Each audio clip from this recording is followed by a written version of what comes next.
Collides के बारे में पढ़ रहे थे, type of colloids, classification of colloids को पढ़ लिए, ठीक है। तो अब जो है हम लोग पढ़ेंगे प्रिपरेशन ऑफ कोलाइड्स यानी प्रिपरेशन ऑफ सॉल्ट्स, ठीक है। तो ये टॉपिक हम लोग अब शुरू करेंगे। तो दो तरह का होता है कोलाइड्स, प्रिपरेशन ऑफ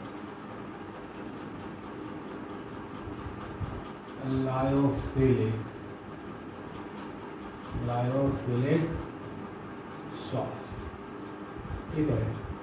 लायोफिलिक और लायोफोबिक दो तरह का सॉल्ट होता है। तो दोनों का प्रिपरेशन को सीखना है, कैसे बनता है।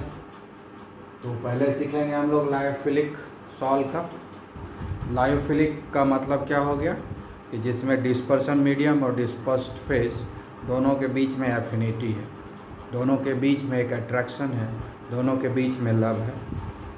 तो इसलिए लायोफिलिक सॉल्ट को बनाना बहुत आसान है और रिवर्सिबल भी होता है। अगर बिगड़ भी गया है तो हम उसको वापस बना सकते हैं, इसलिए बहुत ही आसान है।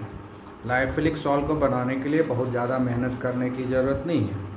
उसमें बस इतना ही करना है कि डिस्पर्स्ड फेज और डिस्पर्सन मीडियम को कांटेक्ट में ला करके मिक्स कर देना है, आराम से बन जाएगा, कोई प्रॉब्लम नहीं आएगा। बहुत ही आसानी से बनता है और कुछ भी नहीं करना है, सिंपली डिस्पर्स्ड फेज और डिस्पर्सन मीडियम को कांटेक्ट में ला के सेक कर देना है, मिला देना है और हमारा कोलाइडल सॉल्यूशन तैयार हो जाएगा। बहुत ही रेडिली फॉर्म्ड है, सिंपली मिक्सिंग, ठीक है ना। तो प्रिपरेशन ऑफ लायोफिलिक सॉल्ट क्या होता है? Simple mixing. कैसे बनाते हैं? Simple mixing of dispersed phase,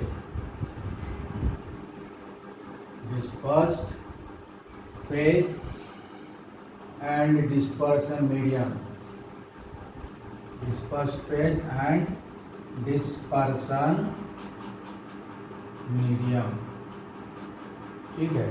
बस बहुत सिंपल है। डिस्पर्सन मीडियम और डिस्पर्स्ड फेज को लाएंगे, आपस में कांटेक्ट में लाएंगे, उसको सेक कर देंगे, मिक्स कर देंगे और हमारा तैयार हो जाएगा, ठीक है। हाँ, at ordinary condition, in ordinary condition का मतलब हो गया कि normal temperature and pressure, NTP, STP, standard temperature pressure. जिस टेम्परेचर प्रेशर में हम लोग एग्जिस्ट कर रहे हैं उसी मतलब टेम्परेचर प्रेशर में कोई चेंज लाना नहीं। तो ऑर्डिनरी कंडीशन में सिंपली डिस्पर्स्ड फेज और डिस्पर्सन मीडियम को आपस में मिक्स कर देंगे तो हमारा जो है लायोफिलिक सॉल्ट बन जाएगा। बहुत ही आसान है इसको बनाना। इसको तो लेबोरेटरी में क्लास 11 में बताया भी गया है प्रैक्टिकल में कि कैसे किया जाता है। तो एग्जाम्पल हो गया जिलेटिन, ठीक है। एग्जाम्पल हो गया जिलेटिन। जिलेटिन को हम वाटर में डाल करके मिक्स कर देंगे, बन जाएगा। उसी तरह से स्टार्च है, इसको हम लोग स्टार्च को क्या करेंगे, वार्म वाटर में, कोल्ड वाटर में भी हो जाता है, वार्म वाटर में देंगे तो हो जाएगा, ठीक है। उसके बाद जो है गम प्लस वाटर। और एक एग्जांपल ले लेते हैं, एग एल्बुमिन प्लस वाटर। तो यहाँ पर वाटर हो गया हमारा डिस्पर्सन मीडियम, वाटर हो गया डिस्पर्सन मीडियम, जिलेटिन हो गया डिस्पर्स्ड फेज, स्टार्च हो गया डिस्पर्स्ड फेज, गम हो गया डिस्पर्स्ड फेज, एग एल्बुमिन किसको बोलते हैं? वाइट पार्ट को। एग में जो वाइट पार्ट होता है ना, सिर्फ उसी को बोलते हैं। तो उस एग एल्बुमिन को वाटर में डाल करके सेक कर देंगे विगरसली, हमारा कोलाइडल सॉल्यूशन शुरू हो जाएगा, बन जाएगा आराम से। और इस दोनों को अलग भी करना चाहेंगे तो सिर्फ इवापोरेट कर देंगे, वाटर इवापोरेट हो जाएगा, वापस हमको डिस्पर्स्ड फेज मिल जाएगा। फिर से उसमें हम पानी डाल देंगे और फिर से सेक कर देंगे, फिर ये सारा कोलाइडल सॉल्यूशन तैयार हो जाएगा। ठीक है, तो इस तरह से लायोफिलिक सॉल्ट बनाने में कोई परेशानी नहीं है, बहुत आसानी से हम लोग घर में भी बना सकते हैं, कोई दिक्कत नहीं है। अब हम लोग सीखेंगे परेशानी किस में है, लायोफोबिक सॉल्ट को बनाने में। तो अब सीखेंगे प्रिपरेशन ऑफ लायोफोबिक सॉल्ट। ठीक है, अब इसको बनाएंगे। लायोफोबिक सॉल्ट में क्या है कि डिस्पर्सन मीडियम और डिस्पर्स्ड फेज, है ना। लायोफिलिक सॉल्ट में क्या है कि डिस्पर्स्ड फेज और डिस्पर्सन मीडियम के बीच में एक एफिनिटी होता है, इसलिए आसानी से हम बना लेते हैं। लेकिन प्रिपरेशन ऑफ लायोफोबिक सॉल्ट, इसमें क्या होता है, no attraction at all between the dispersion medium and dispersed phase. Dispersed phase और डिस्पर्सन मीडियम के बीच में कोई अट्रैक्शन नहीं है। There is no affinity at all between the dispersed phase and dispersion medium. That's why it is very unstable, it is irreversible in nature. ठीक है, so that is why some agent is required to develop the affinity between the dispersed phase and dispersion medium. Since there is no inherent affinity between dispersed phase and dispersion medium, that's why we need to have an agent which can brings about the affinity between dispersed phase and dispersion medium. Okay, until that agent is present in the solution, it will remain as a salt. Once you remove that agent, it will not remain as a colloidal solution. So it is irreversible in nature, it is not reversible. Okay, and that is why we need to have a special method to prepare the lyophobic salt. Clear? So now we will discuss the different methods how to prepare lyophobic salt. So we have got so many methods, but we will be discussing the two main methods. One method is condensation method. One is condensation method. Clear? And another one is dispersion method.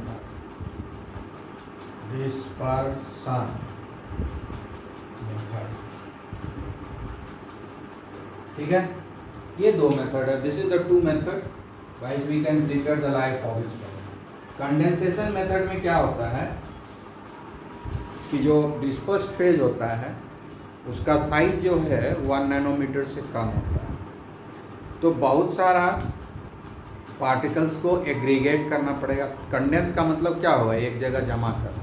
Condense का मतलब क्या होगा, particles को एक जगह जमा करना।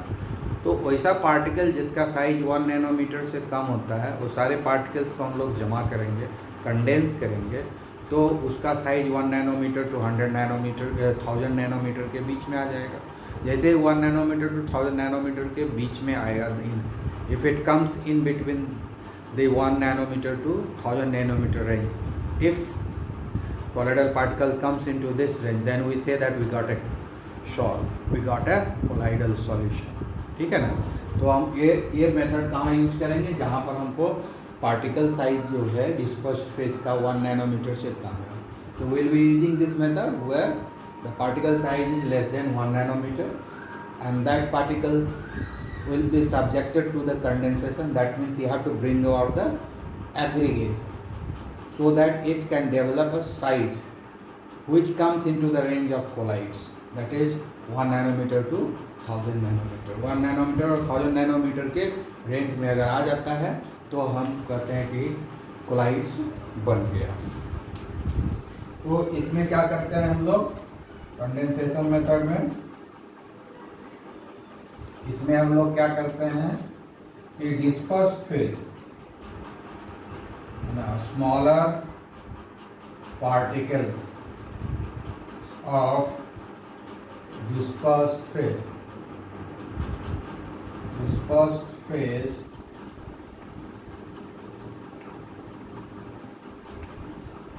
are condensed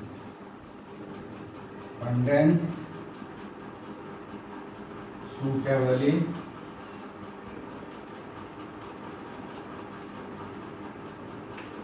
to be of colloidal size में ले आते हैं। ठीक है, तो हम लोग कंडेंसेशन मेथड पढ़ रहे हैं। कंडेंसेशन मेथड में यही होता है। हम लोग आगे बढ़ेंगे। लायोफिलिक सॉल्ट का तो हो गया, लायोफिलिक पढ़ रहे हैं। तो अब जो हम लोग पढ़ रहे हैं कंडेंसेशन मेथड। ठीक है, तो कंडेंसेशन मेथड में हम लोग क्या करते हैं, स्मॉलर पार्टिकल को, डिस्पर्स फेज के स्मॉलर पार्टिकल को कंडेंस करके बड़ा बड़ा पार्टिकल बना लेते हैं, जो कि कोलाइडल रेंज में आ जाता है। मतलब 1 नैनोमीटर से 1000 नैनोमीटर के रेंज में आ गया, एग्रीगेट होकर के, जमा होकर के, तब ये कोलाइडल साइज का कहलाता है। तो इसके लिए बहुत सारा मेथड है। इसके लिए क्या है, बहुत सारा मेथड है ना। कंडेंसेशन मेथड का बहुत सारा है। तो हम लोग केमिकल मेथड से भी बनाते हैं। ठीक है, केमिकल मेथड। ठीक है, अब ये जो केमिकल मेथड है ना, बहुत सारा केमिकल मेथड है। तो पहला हम लोग लेते हैं केमिकल मेथड, इसको ए कर देते हैं। केमिकल मेथड में पहला है ऑक्सीडेशन। केमिकल मेथड में क्या है, पहला ऑक्सीडेशन है ना। कंडेंसेशन मेथड बहुत सारा है, जिसमें से केमिकल मेथड है ना, बायोकेमिकल मेथड। ठीक है, बायोकेमिकल मेथड या बायोकेमिकल रिएक्शन जैसे लिख सकते हो, बायोकेमिकल रिएक्शन भी लिख सकते हो, बायोकेमिकल रिएक्शन, बायोकेमिकल रिएक्शन। ठीक है, केमिकल रिएक्शन के हेल्प से हम लोग तैयार करते हैं। केमिकल रिएक्शन में जो सबसे पहला मेथड है वो ऑक्सीडेशन मेथड है। ठीक है, ऑक्सीडेशन मेथड से हम लोग नॉन मेटल का सॉल्ट बनाते हैं। तो ऑक्सीडेशन मेथड से क्या होता है, preparation of salt of non metal. Non metal का कोलाइड्स बनाते हैं, नॉन मेटल का कोलाइड्स बनाते हैं। तो हम लोग क्या पढ़ रहे हैं, कंडेंसेशन मेथड। ठीक है, वो कंडेंसेशन मेथड का में ऑक्सीडेशन है। ऑक्सीडेशन के थ्रू क्या करते हैं, हम लोग नॉन मेटल का सॉल्ट बनाते हैं। ठीक है, हम लोग कुछ एग्जांपल लेते हैं। ठीक है, तो पता चल जाएगा। जैसे कि ऑक्सीडेशन करा देंगे हाइड्रोजन सल्फाइड का, ये तो गैस है। ठीक है, उसके बाद ये ब्रोमीन एक्वस सॉल्यूशन है। ठीक है, तो इस दोनों जब हाइड्रोजन गैस को इससे पास कराएंगे तो हमको मिलेगा 2HBr प्लस सल्फर। यही तो सॉल्ट है हमारा। इसी को कंडेंस करेंगे। ये यहाँ पर HBr जो है इलेक्ट्रोलाइट का काम करेगा, मतलब यही डिस्पर्सन मीडियम होगा उसका। यहाँ जो हाइड्रोजन ब्रोमाइड मिला है इसका डिस्पर्सन मीडियम हो गया, ये डिस्पर्स फेज हो गया और हमको कोलाइडल सॉल्यूशन मिल गया। ठीक है, उसी तरह से सल्फर का सॉल्ट और भी हम बना सकते हैं। सल्फर डाइऑक्साइड है ना, ये जो है गैस ही है लेकिन मॉइस्चर के साथ, ड्राई नहीं है ना। सल्फर डाइऑक्साइड गैस ही लेकिन मॉइस्चर वाला गैस है। तो इस दोनों में जब रिएक्शन होता है तो क्या बनेगा, हाँ, ये बन जाएगा वाटर बनेगा और सल्फर का सॉल्ट बन जाएगा। ठीक है, तो ये हो गया हमारा सॉल्ट। और यहाँ पर ये वाटर जो है वो डिस्पर्सन मीडियम का काम करेगा। तीसरा मेथड है सल्फर सॉल्ट बनाने का। तीसरा मेथड है नाइट्रिक एसिड। ठीक है, ये एक्वस है,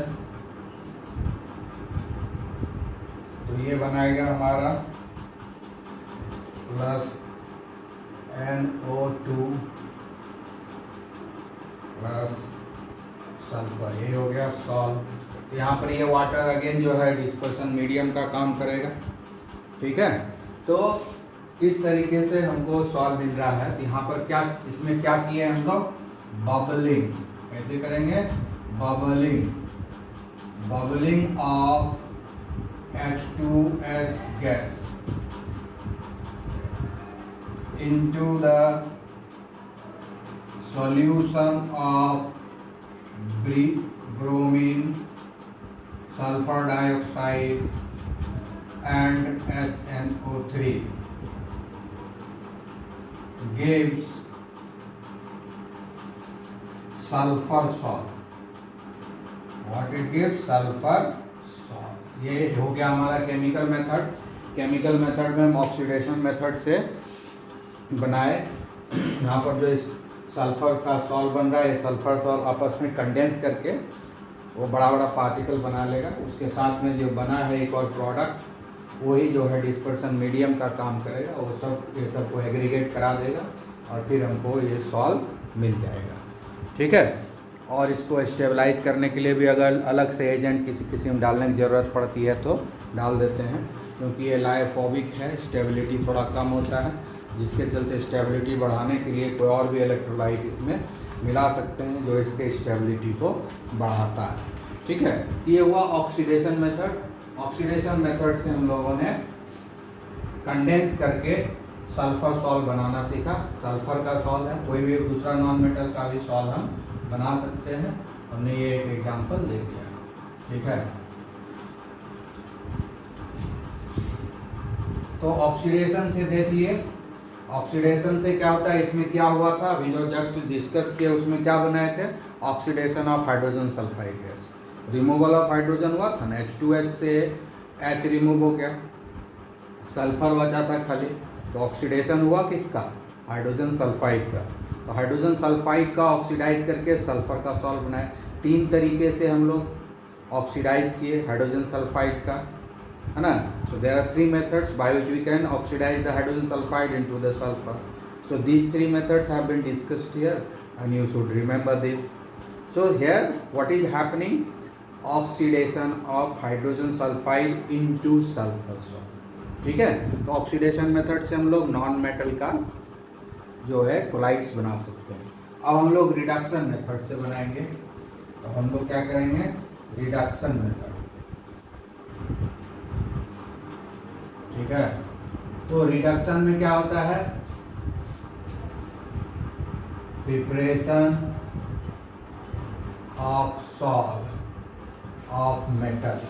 मेटल का सॉल्ट बनाना है। अगर मेटल का कोलाइड बनाना है तो हमको रिडक्शन कराना है। ठीक है ना। मेटल का सॉल्ट है उसको हम रिड्यूस करेंगे। अगर मेटल का सॉल्ट बनाना है केमिकल मेथड से तो हम रिडक्शन करेंगे। नॉन मेटल का सॉल्ट बनाना है तो उसमें हम ऑक्सीडेशन करेंगे। ठीक है। तो हम एग्जांपल लेते हैं, उसी से क्लैरिफिकेशन होगा। जैसे हम लिए हैं गोल्ड क्लोराइड। ठीक है। Gold chloride, clear. उसके बाद स्टेनस क्लोराइड। इस दोनों के बीच में रिएक्शन होगा तो बनेगा स्टैनिक क्लोराइड और हमको मिल जाएगा गोल्ड का सॉल्ट। यही तो सॉल्ट है, यही क्या है? सॉल्ट है। ये गोल्ड का सॉल्ट हो गया, है ना, गोल्ड सॉल्ट। तो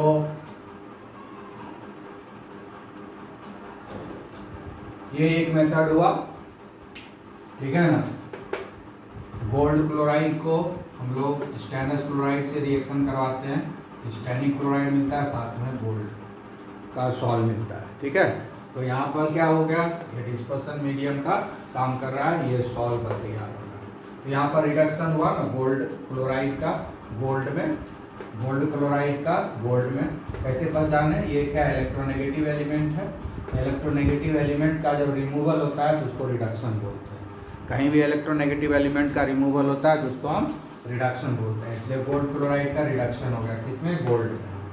ठीक है। दूसरा मेथड भी है प्लेटिनम का।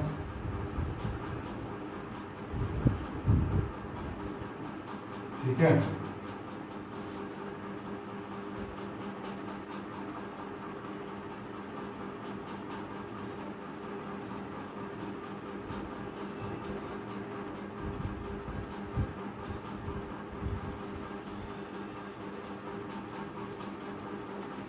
ठीक है। तो ये प्लेटिनम का सॉल्ट बन गया। यहाँ ये गोल्ड का सॉल्ट बना और ये प्लेटिनम का सॉल्व बन गया। ये केमिकल मेथड है। यहाँ पर क्या हो रहा है, रिडक्शन, दोनों ही मेटल है तो मेटल का जब सॉल्व बनाए, यहाँ पर जो मेटल का जो पार्टिकल्स आएगा वो छोटा छोटा होगा, जिसका 1 नैनोमीटर से कम होगा साइज। वो क्या होगा, ये जो इलेक्ट्रोलाइट है इसके प्रेजेंस में आपस में कंडेंस कर जाएगा, एग्रीगेट कर जाएगा और कोलाइडल रेंज में आ जाता है, जिसके कारण ये डायरेक्टली हमको कोलाइडल सॉल्यूशन दे देता है रिडक्शन करवाने से। क्योंकि इसमें जो साथ में जो ये बाय प्रोडक्ट बनता है यही काम करता है हमारे लिए डिस्पर्सन मीडियम का, ठीक है ना। तो इस और उसके अलावा स्टेबलाइज करने के लिए कुछ और भी इलेक्ट्रोलाइट इसमें हम ऐड कर देते हैं, ठीक है। उसके बाद तीसरा जो मेथड है वो है हाइड्रोलिसिस का, है ना। हाइड्रोलिसिस, हाइड्रोलिसिस का मतलब क्या होता है, रिएक्शन विथ हाइड्रोजन, है ना। हाइड्रोलिसिस का मतलब क्या होता है, रिएक्शन विथ हाइड्रोजन। जब वाटर का आयनाइज होकर रिएक्शन होता है किसी के साथ, तब उसको हम लोग बोलते हैं हाइड्रोलिसिस, ठीक है। तो हम हाइड्रोलिसिस कराएंगे, कैसे कराएंगे, एक एग्जांपल देते हैं। ये तुम्हारे प्रैक्टिकल के सिलेबस में भी है ना। ये एक्वस है,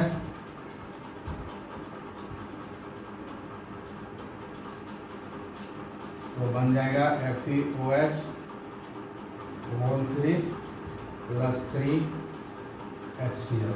अब देखो इसको ड्रॉप वाइज गिराएंगे, इसको क्या करेंगे, ड्रॉप वाइज ऐड करेंगे इसमें वार्म वाटर।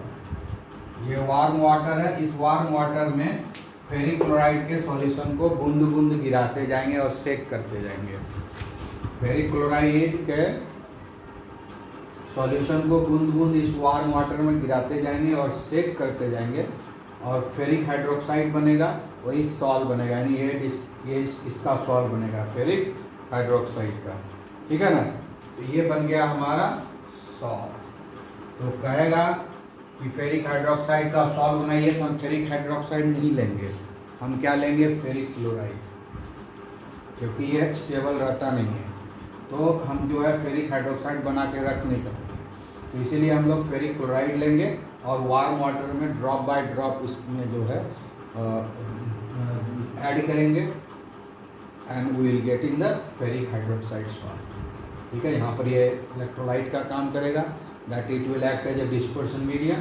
तो ये एक एग्जांपल हुआ हाइड्रोलिसिस का। इसी तरह से और भी हम हाइड्रोलिसिस करवा सकते हैं, बहुत सारा मेटल कंपाउंड का, और उसका हम कोलाइडल सॉल्यूशन बना सकते हैं। ये हो गया कंपाउंड का सॉल्यूशन, ठीक है। उसके बाद जो है डबल डिस्प्लेसमेंट रिएक्शन से भी कोलाइड्स बना सकते हैं। So these are we are discussing the chemical method to prepare colloids, ठीक है। तो हम लोग अब जो है 3 हो गया ना, तो डी होगा डबल डीकॉम्पोजिशन बोल सकते हो, या डबल डिस्प्लेसमेंट रिएक्शन भी बोल सकते हो, ठीक है ना। तो ये भी आपके सिलेबस में है, आर्सेनियस ऑक्साइड। ये क्या है, आर्सेनियस ऑक्साइड के सॉल्यूशन में हाइड्रोजन सल्फाइड गैस को हम पास करेंगे, ठीक है। इसका जो आर्सेनियस ऑक्साइड का AS2O3 आर्सेनियस ऑक्साइड, आर्सेनियस ऑक्साइड के सॉल्यूशन में हम हाइड्रोजन गैस को बबल करेंगे, पास करेंगे, ठीक है। तो हमको मिल जाएगा कोलाइड्स, ठीक है।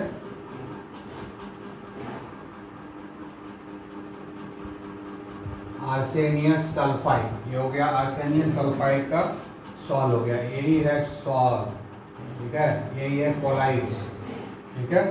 और साथ में ये बन गया जो कि डिस्पर्सन मीडियम का काम करेगा, ठीक है। तो ये सब हो गया, ये है आर्सेनियस ऑक्साइड और ये है आर्सेनियस सल्फाइड। तो आर्सेनियस सल्फाइड का जब भी हमको कहा जाएगा कि सॉल्व बनाइए, तो हम आर्सेनियस सल्फाइड नहीं लेंगे, वो अनस्टेबल होता है, हम लेंगे आर्सेनियस ऑक्साइड। और उसको उसमें जो है हाइड्रोजन सल्फाइड गैस को बबल करा देंगे तो हमको मिल जाएगा आर्सेनियस सल्फाइड का सॉल्ट। ठीक है, तो ये सब केमिकल मेथड है जिसके हेल्प से हम लोग जो है लायोफोबिक कोलाइड्स को बनाते हैं, लायोफोबिक सॉल्ट को बनाते हैं। अब दूसरा मेथड है डिस्पर्सन मेथड। क्या है?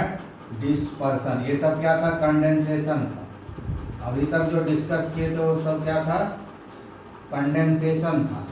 तो कंडेंसेशन में क्या होता है कि स्मॉलर पार्टिकल होता है। ठीक है, कंडेंसेशन मेथड में क्या होता है कि स्मॉलर पार्टिकल्स को हम लोग जमा करके कोलाइडल रेंज में हम कन्वर्ट कर देते हैं। ठीक है, इसमें कंडेंसेशन मेथड में। डिस्पर्सन मेथड में क्या होता है, इसमें पार्टिकल का साइज ऑलरेडी कोलाइडल रेंज में है। डिस्पर्सन का मतलब हुआ, डिस्पर्स का मतलब उसको फैलाना, उसको हम बहुत दूर दूर में फैला देते हैं क्योंकि पार्टिकल के साइज जो पहले से, सिंगल पार्टिकल का साइज ही पहले से कोलाइडल रेंज में है। तो जब वो कोलाइडल रेंज में है ही तो उसको हमको फैलाना है पूरे डिस्पर्सन मीडियम में, इसीलिए यहाँ पर दिया गया डिस्पर्सन। डिस्पर्सन का मतलब होता है फैला देना, कंडेंसेशन का मतलब होता है जमा करना। तो कंडेंसेशन क्यों किया गया वहाँ पर? क्योंकि वहाँ पर जो पार्टिकल साइज था वो 1 नैनोमीटर से कम था, इसलिए बहुत सारे पार्टिकल को एग्रीगेट किया, कंडेंस किया ताकि वो हो जाए कोलाइडल रेंज में आ जाए। But in this case dispersion medium particle is already in colloidal range, so that is why we have to disperse, है ना, उसको फैला देना। We have to disperse uniformly throughout the dispersion medium, then only will get the colloid. ठीक है, so this is called the dispersion method. ठीक है, तो डिस्पर्सन मेथड में दो मेथड है। डिस्पर्सन में जो है मेथड कितना है? दो है। ठीक है, तो ये जो डिस्पर्सन मेथड है इसमें एक जो है हो गया मैकेनिकल डिस्पर्सन। मैकेनिकल डिस्पर्सन करते हैं। इसमें क्या करते हैं कि पहले जो है जो सब्सटेंस होता है उसको पहले छोटा छोटा टुकड़ा में बदलते हैं। ठीक है, सबसे पहले सब्सटेंस को क्या करते हैं? छोटे छोटे टुकड़ा में बदल देते हैं, कोर्स पार्टिकल में छोटा छोटा टुकड़ा में बदल देते हैं। जो भी सब्सटेंस है उसको हथौड़ा मार के या किसी भी मेथड से उसको छोटे छोटे टुकड़ा में बदलते हैं, छोटा छोटा टुकड़ा। फिर उस छोटे छोटे टुकड़े को हम लोग क्या करते हैं? डिस्पर्सन मीडियम में डाल देते हैं। छोटा छोटा जो टुकड़ा है वो डिस्पर्स्ड फेज है। तो पहले जो सब्सटेंस जिसको डिस्पर्स फेज के रूप में यूज करना है उसको छोटा छोटा टुकड़ा कर देंगे। First we have to convert into the coarse particle. ठीक है, once you ground it to coarse particle, then it is added to the dispersion medium to make the suspension, and then this suspension is introduced into a colloidal mill.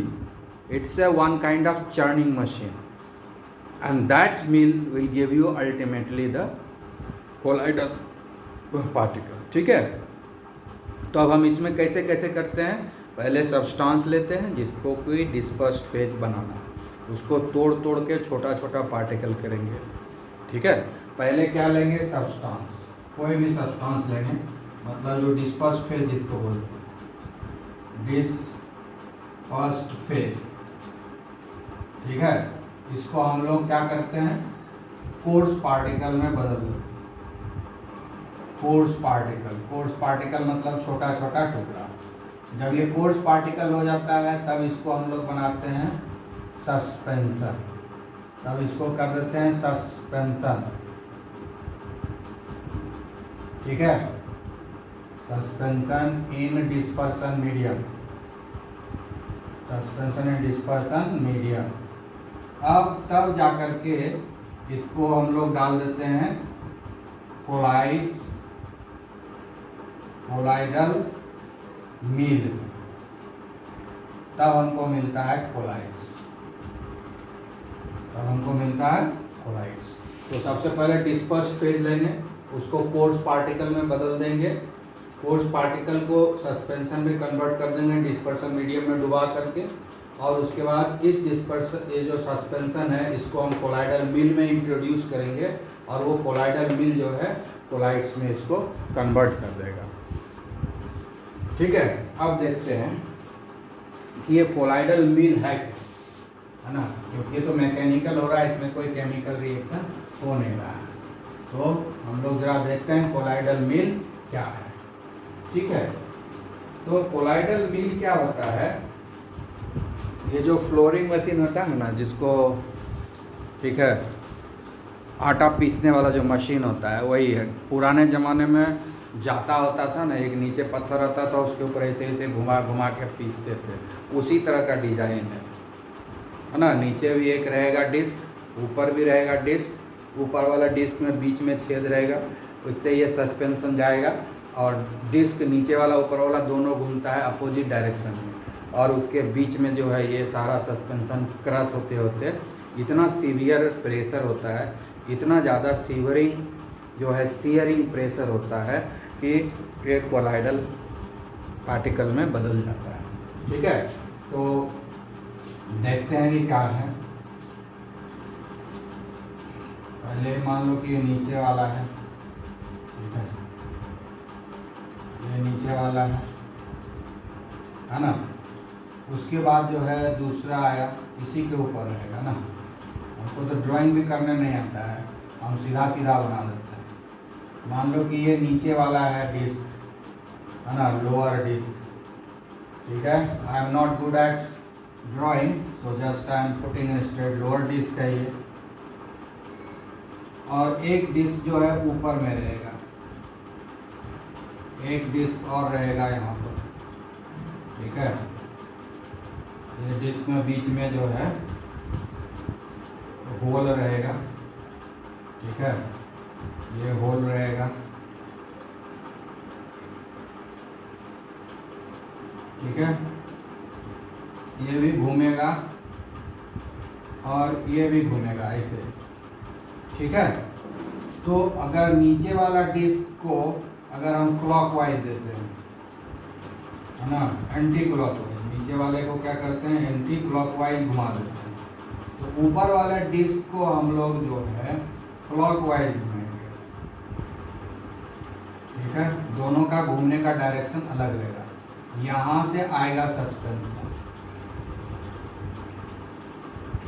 यहाँ पर belt लगा देंगे, machine लगा देंगे, इसको घुमाएगा। नीचे भी ऐसा व्यवस्था करना है कि इस तरह से ये घूमे। ठीक है, हम तो ये स्केच डायग्राम ऐसे बता रहे हैं। तो अब ये जो है ये सस्पेंशन आएगा, यहाँ आएगा, है ना, कुछ सस्पेंशन इधर जाएगा, कुछ इधर जाएगा, फिर यहाँ से निकलेगा, यहाँ से निकलेगा, क्या निकलेगा, कोलाइड निकलेगा।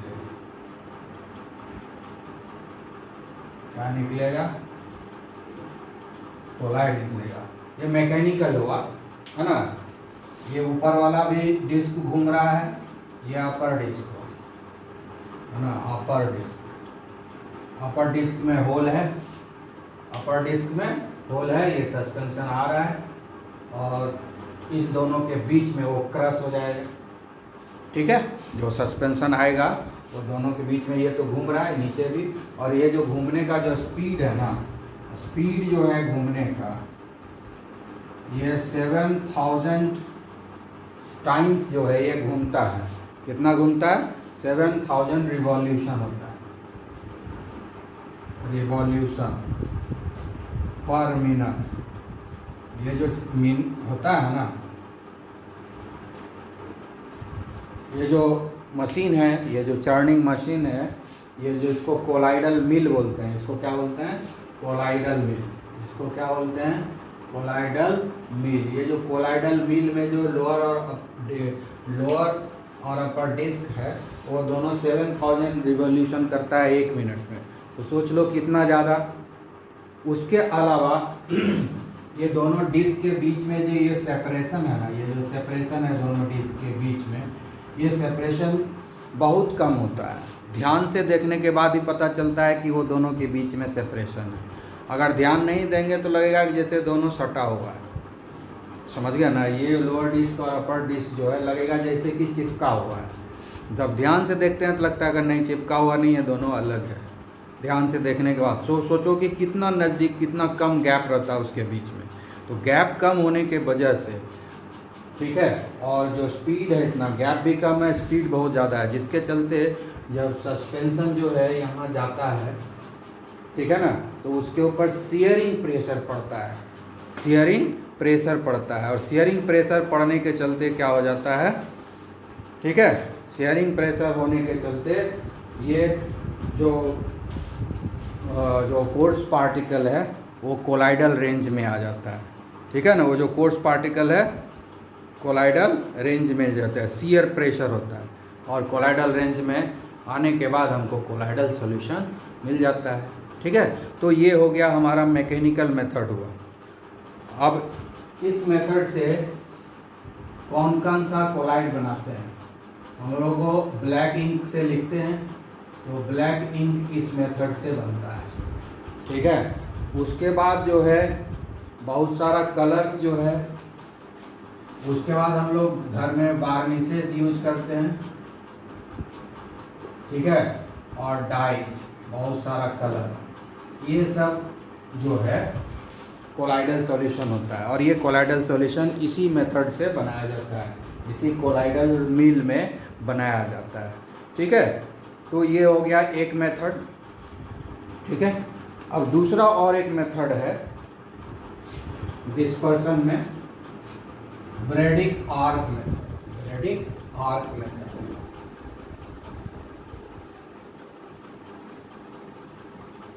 दूसरा क्या है, ब्रैडिक आर्क मेथड है। तो ब्रैडिक आर्क मेथड जो है जनरली यूज होता है, जिसको हम लोग जनरली बोलते हैं नोबल मेटल है ना, जो नोबल मेटल सबका कोलाइड्स बनाना होता है, तो ब्रैडिक आर्क मेथड का यूज करते हैं, ठीक है। तो ये दूसरा हो गया हमारा बाय इलेक्ट्रिकल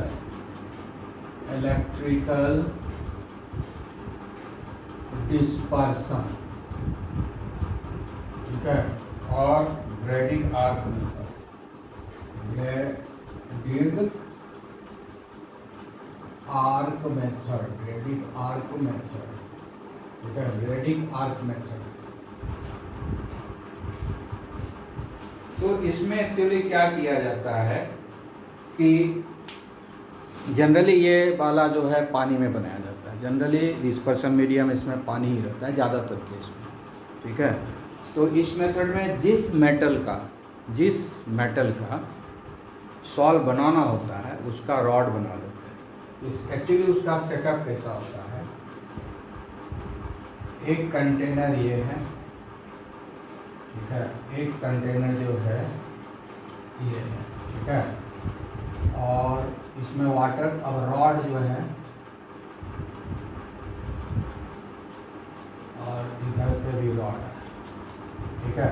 ये रॉड इस तरह से एडजस्ट करते हैं कि एकदम लगता है इससे सटा हुआ है, लेकिन सटा हुआ नहीं है। इधर से कनेक्ट कर दिए, इधर से कनेक्ट कर दिए, मान लो एक तरफ पॉजिटिव है, एक तरफ नेगेटिव है, इलेक्ट्रिसिटी से जोड़ दिए।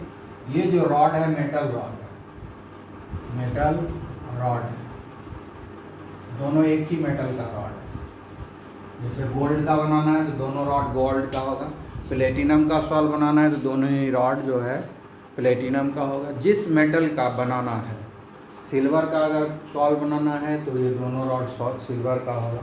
जिस मेटल का सॉल्व बनाना है उसी मेटल का ये रॉड बनेगा, ठीक है।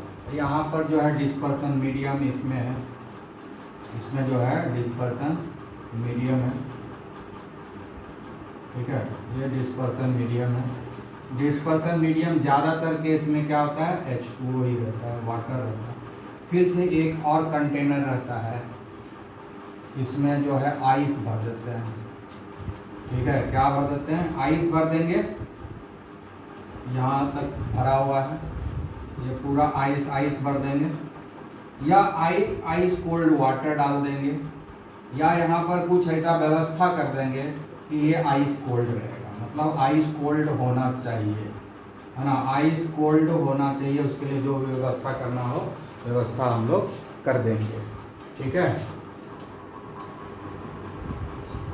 तो ये हमारा कंटेनर है।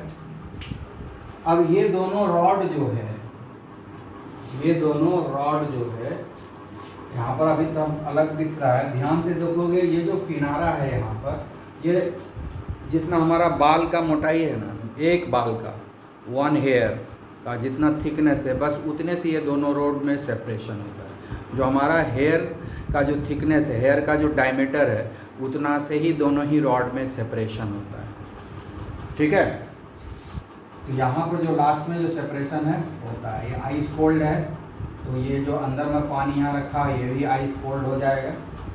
ठीक है, अब इधर से हम इलेक्ट्रिसिटी जब पास कराएंगे तो यहाँ पर इलेक्ट्रिक आर्क बनेगा, इलेक्ट्रिक आर्क बनेगा, है ना, इलेक्ट्रिक आर्क बनेगा। इलेक्ट्रिक आर्क समझते हो? इलेक्ट्रिक आर्क देखे होगे तुम लोग, पोल वगैरह के ऊपर जो है चिंगारी फेंकते रहता है तो गोल ऐसा निकलता है ना, चिंगारी हमेशा गोल मिलता है ना। पोल वगैरह पर देखते होगे कि कभी कभी तार लूज हो जाता है ना, तो चिंगारी फेंकता है, वो जो चिंगारी है देखोगे गोल ऐसा रहेगा, इसीलिए उसको हम आर्क बोलते हैं। वही यहाँ पर हम लोग चिंगारी फेंकवा रहे हैं, समझ गया ना। वो जो तो होता क्या है कि चिंगारी फेंकने के कारण क्या होता है, दो तार के बीच में दोनों तार सट नहीं रहा है, हमारा बाल का जितना थिकनेस है उतने ही दूरी पर दोनों तार है, तो उसके बीच में जो एयर है ना वो चार्ज्ड हो जाता है, और फिर एयर के थ्रू इलेक्ट्रॉन का ट्रांजैक्शन होना शुरू हो जाता है। वही जो एयर का बीच में आयनाइजेशन होता है ना, उसी को हम लोग इलेक्ट्रिक आर्क बोलते हैं। ठीक है ना, तो उसी तरह का प्रॉब्लम यहाँ पर भी है। दोनों रॉड है, उस दोनों के बीच में जितना हेयर का थिकनेस है उतना सही डिफरेंस है। ध्यान से देखेंगे तो पता चलेगा, नहीं तो वही लगेगा जैसे दोनों टच कर रहा है। तो जैसे ही हम हाई वोल्टेज इलेक्ट्रिसिटी हम पास कराएंगे, यहाँ पर इलेक्ट्रिक आर्क बनेगा, और इलेक्ट्रिक आर्क में इतना ज़्यादा हीट एनर्जी डेवलप होता है, इलेक्ट्रिक आर्क में इतना ज़्यादा हीट एनर्जी डेवलप होता है, ये जो रॉड है धीरे धीरे मेल्ट कर जाएगा। ये रॉड इसी पानी के अंदर मेल्ट कर जाएगा, और पानी के अंदर मेल्ट करने के बाद वो डिस्पर्स कर जाएगा इसी वाटर में। चूँकि ये तो आइस कोल्ड वाटर है, ये आइस कोल्ड किया हुआ है, और ये कंटेनर मेटल का रहता है, तो जिसके चलते इधर जो आइस रखा हुआ है या थर्मोस्टेट लगा दिए, फ्रीजर लगा दिए, कुछ भी लगा दिए, जिसके चलते इस कंटेनर का जो टेम्परेचर है 0 डिग्री या 0 डिग्री से कम मेंटेन किए हुए हैं, है ना। इतना रखे हुए हैं ताकि ये जो है यहाँ जो ये इसमें जो रखा हुआ है वो फ्रीज नहीं हो, वाटर फ्रीज हो जाता है 0 डिग्री सेल्सियस पे, तो इसलिए 0 डिग्री से थोड़ा सा ऊपर रख देंगे, है ना, 0.5 डिग्री सेल्सियस 1 डिग्री सेल्सियस रखेंगे तो आइस कोल्ड ही हुआ। तो उस टेम्परेचर पर रखेंगे और इलेक्ट्रिसिटी पास कराएंगे, तो ये जो रॉड है ना, रॉड ही डायरेक्ट जो है वेपर बन जाएगा। रॉड ही क्या करेगा, सॉलिड से डायरेक्टली वो वेपर बन जाएगा। ठीक है ना, ये जो है वही बन जाएगा, और वो वेपर, ये जो रॉड है वही वेपर बनेगा, और वो वेपर जो है क्या हो जाएगा, फिर पानी में मिक्स हो जाएगा। वो वेपर क्या हो जाएगा, पानी में मिक्स हो जाएगा। ठीक है, तो इस तरीके से जो है आर्क मेथड से हम लोग बनाते हैं। ठीक है, तो इसमें जो ये जो रॉड है यही वेपर में कन्वर्ट हो जाएगा, ये रॉड धीरे धीरे नीचे वेपर में कन्वर्ट हो जाएगा, और जो वेपर में कन्वर्ट होगा इसी वाटर में वो डिस्पर्स कर जाएगा। इसी वाटर में वो जो गोल्ड पार्टिकल्स का, गोल्ड का बनाएंगे, प्लेटिनम का बनाएंगे, सिल्वर का बनाएंगे, जिसका भी बनाएंगे उसी का रॉड देंगे, तो वो जो है यहाँ पर मेल्ट कर, जो है मेल्ट बोलते हैं, वेपराइज कर जाएगा, और वो वेपर जो है इसी वाटर में डिस्पर्स कर जाएगा। गोल्ड का वेपर हो, एल्युमिनियम का वेपर हो, जिसका भी बनाना है, सिल्वर का वेपर हो, प्लेटिनम का वेपर हो, वो जो है इसी वाटर में डिस्पर्स कर जाएगा। क्योंकि ये वाटर तो आइस कोल्ड वाटर है, इसलिए उस वेपर को बाहर आने नहीं देगा, तो इसी में डिस्पर्स हो जाएगा वो, और इस तरीके से हमको सॉल्व मिल जाता है। अब इस सॉल्व को अगर स्टेबलाइज करना है तो इसमें क्या करते हैं, कभी कभी पोटेशियम हाइड्रोक्साइड वगैरह डाल देते हैं, थोड़ा इलेक्ट्रोलाइट, तो ये जो सॉल्व बना है वो ज़्यादा देर तक स्टेबलाइज रहता है। इसको स्टेबलाइजिंग एजेंट भी बोलते हैं। ठीक है, तो इस तरीके से हम लोग जो है बनाते हैं। ठीक है, ब्रेडिक आर्क, इसी को बोलते हैं ब्रेडिक आर्क मेथड, क्योंकि यहाँ पर जो चिंगारी फेंकता है वो आर्क के जैसा दिखता है। ये जो दोनों रॉड के बीच में जो चिंगारी निकलेगा, है ना, वो चिंगारी जो है बहुत ही हाई क्वांटिटी का हीट एनर्जी और लाइट एनर्जी देगा, जिसके चलते ये खुद ही वेपोराइज हो जाएगा।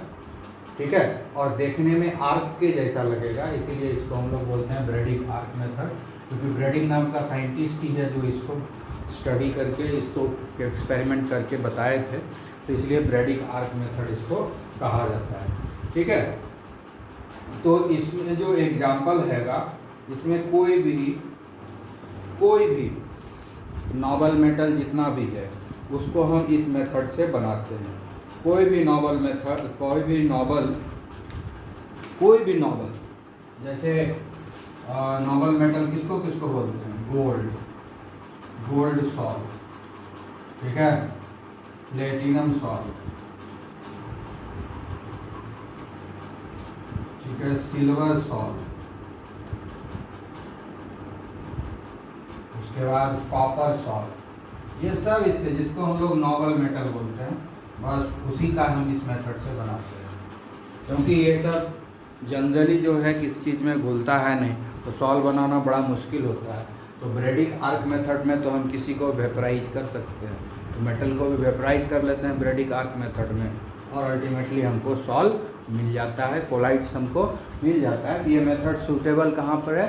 ये मेथड सूटेबल है वो जितना नॉबल मेटल यानी नॉन रिएक्टिव मेटल जो भी है उसको हम उसका जब सॉल्व बनाना होता है तो इसी मेथड का यूज करते हैं। ठीक है, इसके अलावा और भी मेथड है, ठीक है, इसके अलावा भी और मेथड है।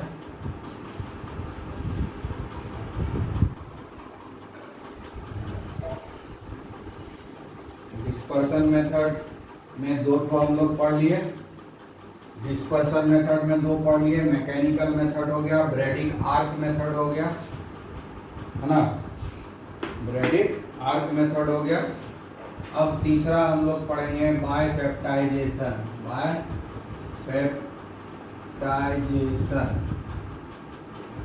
ठीक है, पेप्टाइजेशन में हम लोग क्या करते हैं? पेप्टाइजेशन में हमको प्रिसिपिटेट की ज़रूरत पड़ती है। पेप्टाइजेशन में क्या होता है?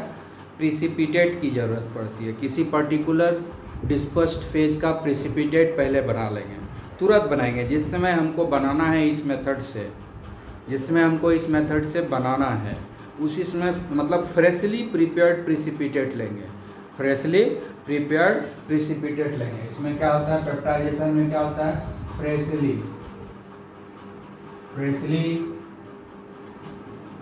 प्रिपेयर्ड पीपीटी लेंगे और इसमें फिर इलेक्ट्रोलाइट ऐड कर देंगे। इलेक्ट्रोलाइट मतलब क्या होगा? Dispersion medium, dispersion medium. तो हमको क्या दे देगा? सॉल्व दे देगा, कोलाइट दे देगा। यही मेथड है। फ्रेशली प्रिपेयर्ड प्रिसिपिटेट लेंगे, इलेक्ट्रोलाइट लेंगे, ठीक है, उसमें इलेक्ट्रोलाइट दे देंगे तो ये जो है हमको सॉल्व मिल जाएगा। फ्रेशली प्रिपेयर्ड पीपीटी लेंगे। इसमें होता क्या है कि जो पीपीटी होता है वो जनरली तो कोई ना कोई कंपाउंड होता है। फ्रेशली प्रिपेयर्ड जो पीपीटी है, जो प्रिसिपिटेट है, वो तो कोई ना कोई कंपाउंड होता है। मेटल या नॉन मेटल तो होगा नहीं, है तो जनरली कोई ना कोई कंपाउंड होगा। इनसॉल्युबल सॉलिड रेसिड्यू रहेगा वो, और तो कंपाउंड जो भी है सब न्यूट्रल होता है। तो जैसे ही हम उसमें कोई इलेक्ट्रोलाइट ऐड करते हैं तो इलेक्ट्रोलाइट जितना भी है उसके पास क्या है? केटाइंस भी है और एनाइंस भी है। तो केटाइन या एनाइंस को अपने ऊपर चिपका लेता है, यानी एडजॉर्प्शन हो जाता है। ठीक है, ये जो प्रिसिपिटेट है ना, इस सर के सरफेस पर, प्रिसिपिटेट के सरफेस पर इस इलेक्ट्रोलाइट का केटाइन या एनाइन को अपने ऊपर एडजॉर्ब कर लेता है, चिपका लेता है। क्योंकि इलेक्ट्रोलाइट में केटाइन भी होता है, एनाइन भी होता है। उसमें से केटाइन या एनाइन को अपने पीपीटी अपने बॉडी के ऊपर चिपका लेता है, यानी एडजॉर्ब हो जाता है। ठीक है ना, एडजॉर्ब होने के बाद क्या हो गया? ये पीपीटी चार्ज हो गया। तो वो तो पीपीटी तो सब सेम है। अभी जो यहाँ पीपीटी लेंगे कोई एक ही कंपाउंड का लेंगे, तो यानी इस पीपीटी का हर पार्टिकल जो है सेम काइंड ऑफ चार्ज को अचीव कर लेगा, तो सब में रिपल्सन हो जाएगा। इसलिए सारा जो कोलाइडल पार्टिकल है वो फैल जाएगा। और ये फ्रेशली प्रिपेयर्ड पीपीटी है, उसका जो पार्टिकल है ऑलरेडी कोलाइडल रेंज में है। फ्रेशली प्रिपेयर्ड पीपीटी का जो पार्टिकल है ऑलरेडी कोलाइडल रेंज में है, लेकिन अभी तो न्यूट्रल है, इसलिए वो एक जगह जमा है, एक जगह ऐसे जमा है। लेकिन जैसे ही इसमें हम इलेक्ट्रोलाइट डालेंगे तो इलेक्ट्रोलाइट के पास केटाइन भी है और एनायन भी है, तो उसमें से केटाइन या एनायन में से कोई एक इस पीपीटी के सरफेस के ऊपर, पीपीटी का हर पार्टिकल के सरफेस के ऊपर केटाइन या एनायन दोनों में से कोई एक ही, केटाइन या एनायन में से कोई एक उसके ऊपर एडजॉर्ब कर गया, तो सारा पार्टिकल के ऊपर सेम चार्ज आ गया। जैसे उसके ऊपर कोई केटाइन, जैसे केटाइन एडजॉर्ब हो गया उस सरफेस पर, तो सारा जो पीपीटी का पार्टिकल्स है वो पॉजिटिवली चार्ज हो गया, और जब पॉजिटिवली चार्ज होगा तो एक जगह जमा नहीं रहेगा, सब एक दूसरे में रिपल्सन होने लगेगा, इसलिए वो पूरे इलेक्ट्रोलाइट में फैल जाएगा। इस तरह से हमको कोलाइड मिल जाता है। इसी को हम लोग बोलते हैं पेप्टाइजेशन।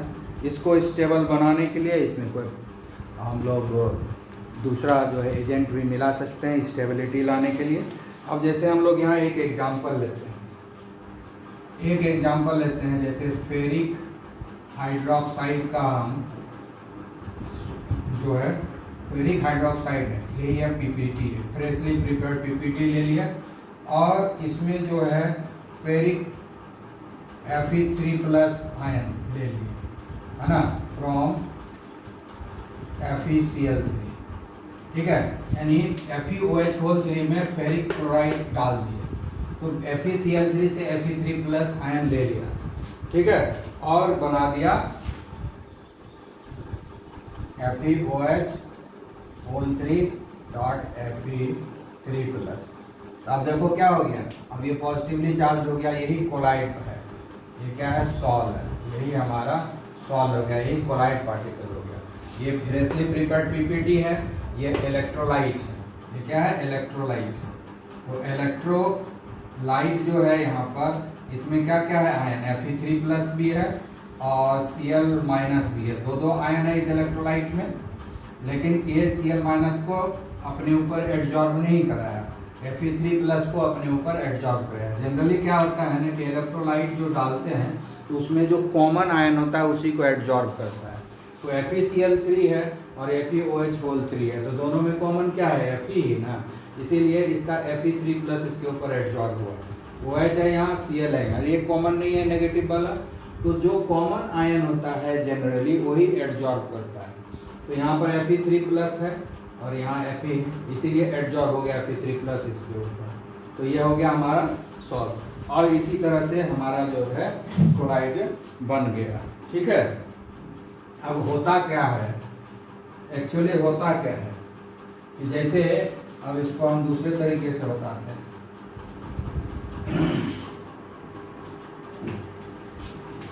अब देखो FeOH3 है, ये एक है ऐसे, अब इसके ऊपर आ गया Fe3+, ठीक है। अब ये जो Fe3+ है, FeOH3 है, इसके बॉडी के ऊपर चिपक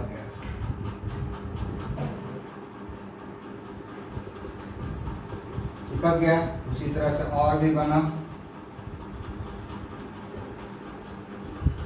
ठीक है, इस पर भी पॉजिटिव चार्ज भरा हुआ है। फिर और मान लो हो गया, 3 को इसलिए दिखाया कि Fe3+ है ना, कम से कम 3 तो बनेगा ही, ये बन गया। अब इस पर पॉजिटिव चार्ज।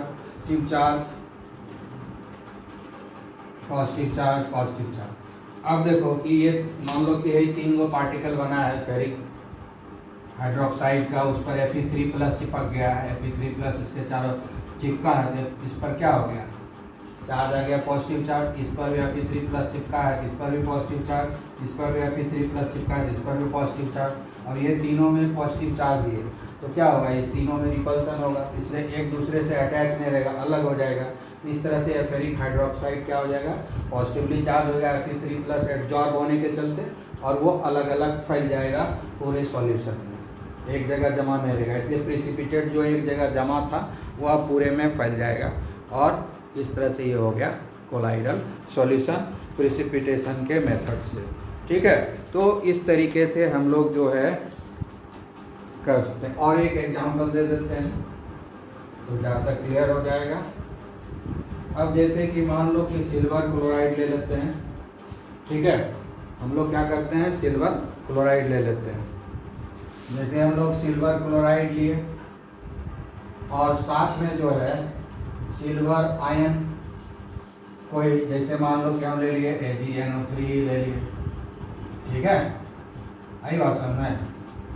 जो AgCl से कम रिएक्टिव है वो ले लेंगे, कोई भी ले लेंगे। Ag प्लस इलेक्ट्रोलाइट से मिला और AgCl जो है PPT है, फ्रेशली प्रिपेयर्ड PPT। अब क्या होगा, AgCl होगा और इसके ऊपर Ag प्लस जो है एडजॉर्ब कर जाएगा। अभी क्या हो गया, AgCl पॉजिटिवली चार्ज हो गया, तो सारा AgCl क्या हो जाएगा, एक दूसरे से दूर भागेगा। तो एक्चुअली प्रिसिपिटेट में क्या होता है कि बनता है प्रिसिपिटेट, वो तो न्यूट्रल होता है, जैसे AgCl है न्यूट्रल है, इसके ऊपर कोई चार्ज नहीं है, इसलिए सारा AgCl एक जगह जमा है।